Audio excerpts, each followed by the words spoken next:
Hi,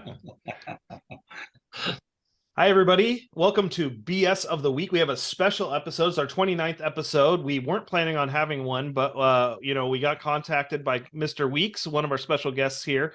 But I'm Patrick Driggett, coach of the Berlin Fire. I'm joined by my friends. Hi there, I'm Kevin Lucy from the Glasgow Rushmores. And we also have... Go on, Conrad. Okay, I'll go next. Conrad Whittingham, coach of Venice Rivets. And finally, and I'm Chris Weeks, and I'm coach of the Santa Rosa Chargers. I nearly forgot then.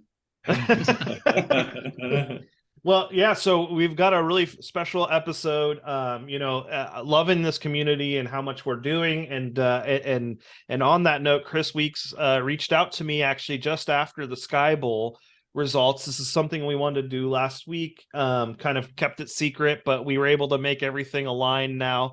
And without further ado, Chris Weeks, please.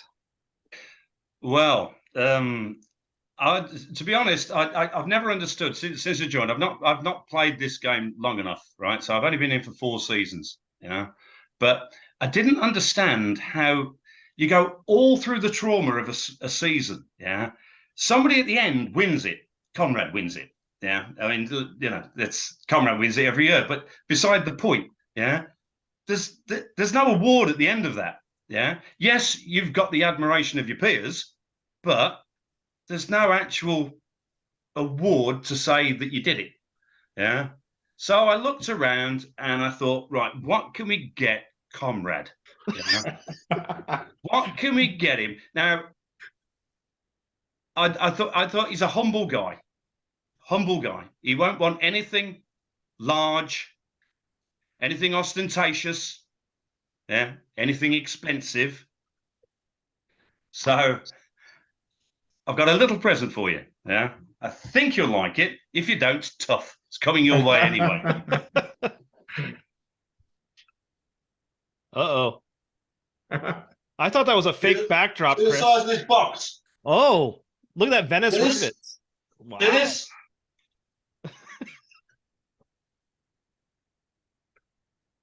God, it's heavy. Now you ready for this? No expense spared. Kev said to me, spare no expense, save it for the Rushmores next year.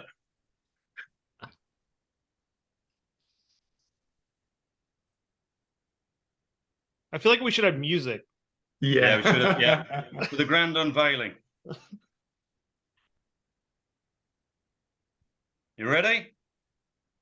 Ready.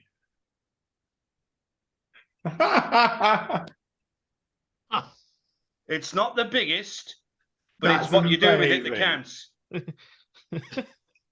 I know whether you can read it. It actually says Venice Rivets Skybowl Champion. That's amazing. Now, That's fantastic. I would have listed all of the times that you've won it, Conrad, but the problem is I'd have had to bought a bigger trophy. So unfortunately, you only get this year. We might backdate it at some point. That is amazing. Oh, thank you. That's so anyway, cool. I'll need your postal address and we'll send this out to you. That's very kind. That's absolutely brilliant. Oh my goodness. I'm so pleased we kept the winning run going then, just to this point. That's amazing. That's brilliant. Chris, that was very thoughtful and wonderful. It's funny that you said that because I've been thinking about that for like the last 2 seasons. I'm like, it'd be really cool if we kind of pooled things and kind of did that every year for the winners.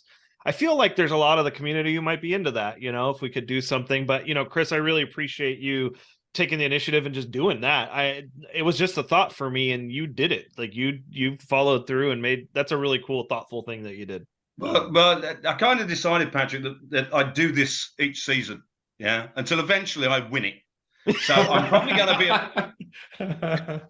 I'm hoping to award myself a trophy somewhere around my 95th birthday. Yeah. Chris. That's only like 3 years away, so that's good. Next, I literally thought that your kitchen backdrop was one of those fake Zoom backgrounds of a kitchen. No, there's crap everywhere. No, it doesn't look bad. The lighting and everything looks perfect. I legit thought it was fake. And then you walked back there. I was like, this is good. The special effects are great. Brilliant. Yeah. That's brilliant. Thank you. That's fabulous. That's so cool. Well, that's wonderful. Thank you. Well, and since we're all here, I don't know if you all heard about this little thing called Scoutgate. I'm sure that we did. Well, everybody here knows about it. The draft was generated. Everyone was excited. And then lots of people were not excited because lots of scouted picks didn't go in the right direction. And after much arguing about it, our top people went on it and found some bugs. R&R, thank you for looking into that. And they regenerated the draft and we did get more. I do think we got more scouted players now in the Big Sky, but there were some really strong picks in that. But anyway, that was the drama of the week. I think that was a lot of fun.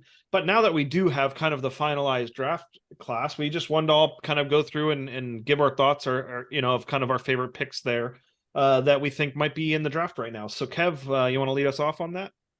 Yeah, because I'm in a bit of a quandary, to be quite honest, because one of the beauties of picking before any of you guys is that I've obviously got to listen to what you want and then take them.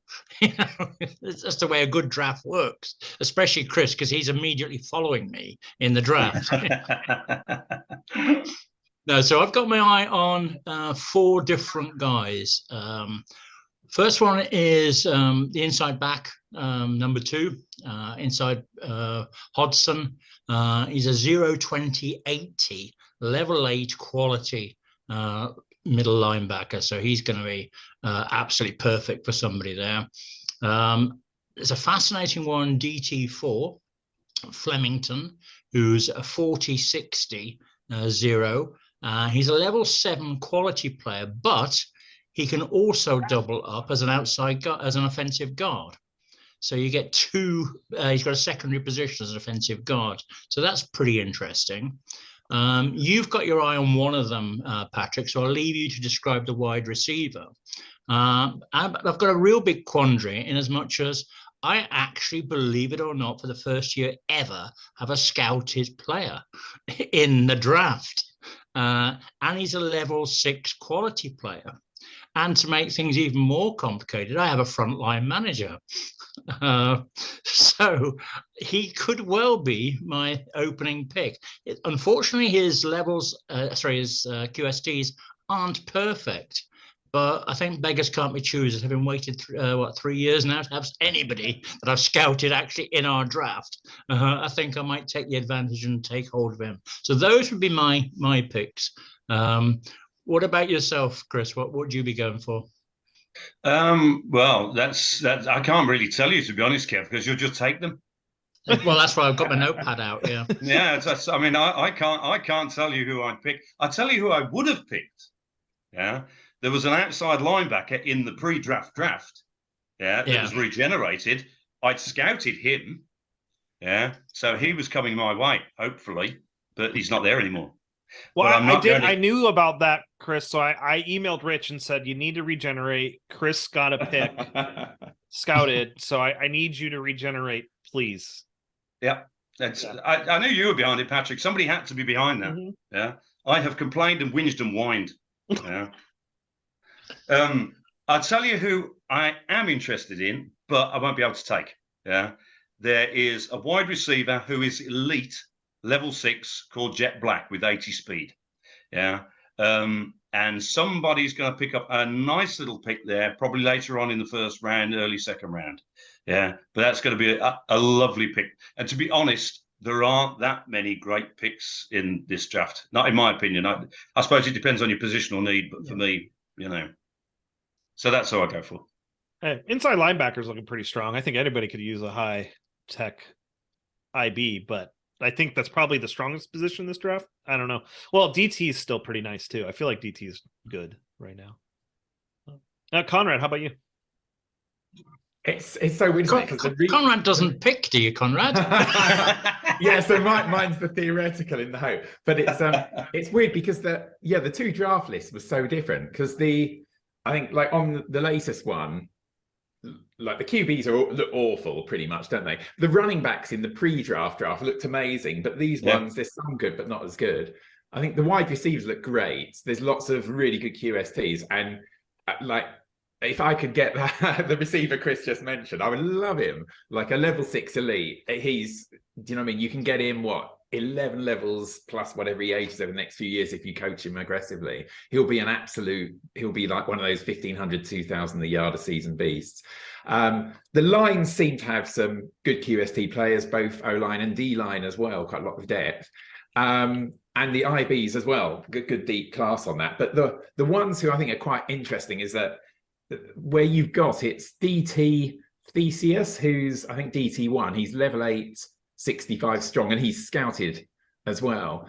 And it's that thing of if you can get him and kind of like if you've scouted him and you get him level 9, coach him up 5 levels, 14, if he ages well at the end of that first year, come at age 1, he's going to be a level 15, 16, who's just going to be right in the middle of your D-line if you want to play a 3-4 or a nickel or whatever, and he'd be absolutely amazing. I think to stop inside run as well, he'd be brilliant. Or if you're more worried about the outside run, then strong safety Estonia, who's a level 8, 55 strong quality.